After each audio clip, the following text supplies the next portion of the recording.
So, what is the best handgun caliber and why is it 44 Magnum? So, you guys have probably seen a couple of these before. If you have not, the premise is you get to pick one handgun caliber. It doesn't have to be an actual handgun caliber. It's the only caliber. We're going to lower my seat down here. There we go. My seat arm was rubbing on the desk. It's the only caliber you're allowed to use in handguns. Now, you can use something else for hunting if you want to hunt, although in this case, 44 Magnum works pretty well, right? But practice, training, plinking, fun, just going to the range, self-defense, concealed carry, home defense, you get one caliber. You can have as many guns as you want, the one caliber. Now, obviously, you can have rifles and shotguns as well. Those are separate. This is for handguns. So, why 44 Magnum? Well, I mean, the easy answer is because Dirty Harry, right? Do you feel lucky, punk? Right. So, if you are my generation or any older, I mean, that's all the excuse you need. Like, do you really need any other excuse to say 44 Magnum? I don't think so. I think that is good enough right there. So we can just end the video, right? Okay, so we'll give you a few more things. Because if you hit your target, you're probably not going to have to hit it again. Like this is, when it comes to the statistics for one-shot stops, 44 Magnum pretty much rules. It encourages you to actually aim because you probably only have 6 shots. So you're going to actually aim your shots, not just, spray bullets around like, Bruce Willis or something. This is not the movies. You are responsible for every round you fire. Make sure they hit something. This is a caliber for people who actually know what they're doing. But I assume if you're watching this, you do. If you don't, go train more. Get more training, get more experience, get more practice. Doesn't matter what caliber you're using, that always applies. It's a caliber for people who don't want to leave it up to luck. If you have the ability to put a round on target and you're using 44 Magnum, the round is not going to be the weak link. I'm just saying, like, unless they are inside an armored vehicle, you're good. Like, you're wearing rifle plates? Oh, that's cute. It's still going to hurt like hell. It's still a quality round no matter how you cut it.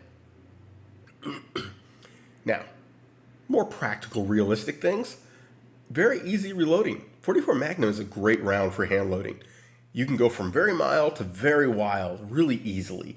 That is important. If you are somebody who is, trying to take one handgun and do a variety of things. For example, if you have a nice Smith & Wesson revolver in 44 Magnum, and you want to be able to go to the range, you want to be able to carry it in the field in case of bears or something like that.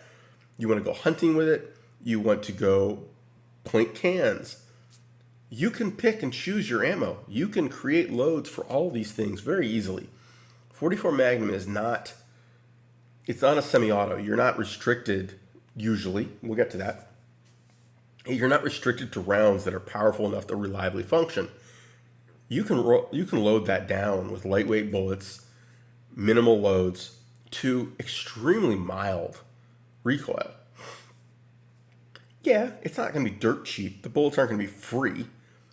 But I would be willing to bet that as long as you pick up almost all your brass, or all of your brass, since it's a revolver, most likely, you can probably keep shooting for about the cost of 9mm. Maybe not. The bullets are going to be a little more expensive, but you're not going to be losing brass all the time. So, and if you're doing light loads, your brass is not going to get overstressed. You don't throw brass all over the place with revolvers. We're going to keep going on this theme. You recover at least 90%, if not 100% of your brass, and the vast majority of it's going to be perfectly good to shoot again. You're going to just have to reload it. So comparatively, way less waste in that sense. If you're a semi-auto guy, you know how it goes. You shoot 50 rounds, you pick up 30 brass, unless you're picking up somebody else's brass too. A lot of it's crunched in the front because of the way the ejector worked and so on and so forth. Like, brass gets beat up. Not so much with revolvers. In fact, hot loads, as long as you're within reason, are not any worse on the brass than light loads. The light loads very, very often don't seal the chamber real well, and you get a little flashback around it, and they leave very dirty brass, and you got to clean your brass better. But those mid-power loads, beautiful. If you do want a semi-auto, there are several for 44 Magnum. I take that back. The auto mag is a different round. For some reason, I was thinking that was just a semi-auto 44 Magnum design, not a different round. It is a different round. So the only one I'm aware of, I'm looking at the computer here. Yeah, so the only one that I'm aware of is the Desert Eagle. But I have shot it in 44 Magnum. Very nice. Like, that's not a bad setup. Now, is it a concealed carry setup? No. The only way 44 Magnum works, Desert Eagles work as concealed carry is with the beauty of Hollywood. If you take somebody wearing that in normal clothes, doing normal things, it is incredibly obvious that they are carrying a gun. A big gun. It's not real. Like, the whole ability to conceal that is Hollywood magic. However, if you want something that can double as a, freaking hammer, Desert Eagle works pretty well. And they are really well-made guns. They are very good. And you have it in 44 Magnum. Otherwise, you're probably getting some sort of revolver. I got no problem with that. Revolvers are freaking awesome. I love them. A Smith & Wesson Model 29, big end frame or something. It's hard to beat. A nice revolver is hard to beat. Personally, I would love a couple old school Vaqueros in 44 Magnum. Even a new Vaquero, the slimmer, lighter build ones. Awesome. I would want the old one because it would give me the option of more power. I could really hot load it without worrying about the gun. The new Vaquero is definitely sleeker, definitely a more comfy gun to shoot fast if you don't have big hands, which I don't.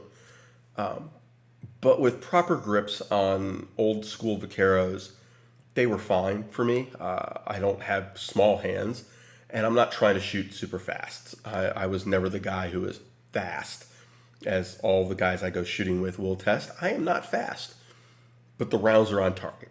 I will never be the fast guy. I focused on accuracy my entire life at the expense of quickness.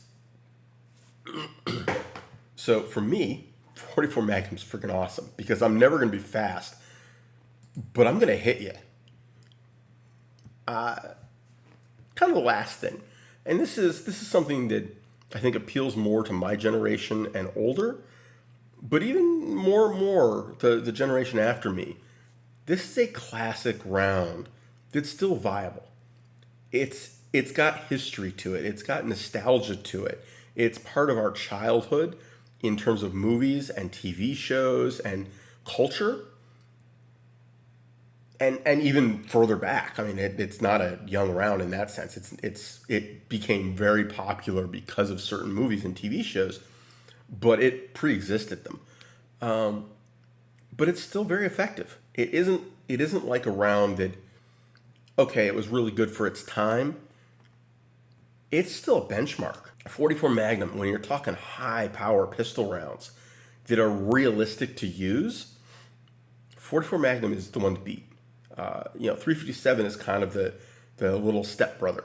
It's the one where, okay, you can put that into a much smaller gun. It's much more manageable for casual shooters. Great. But for us hardcore gun guys who we've got the round counts, we've got that experience and time on the range, and we don't mind the recoil, 44 Magnum's got a lot to offer. So that is it. That is why 44 Magnum should be your single pistol caliber of choice. Take care, guys. Have fun. Stay safe. Keep shooting.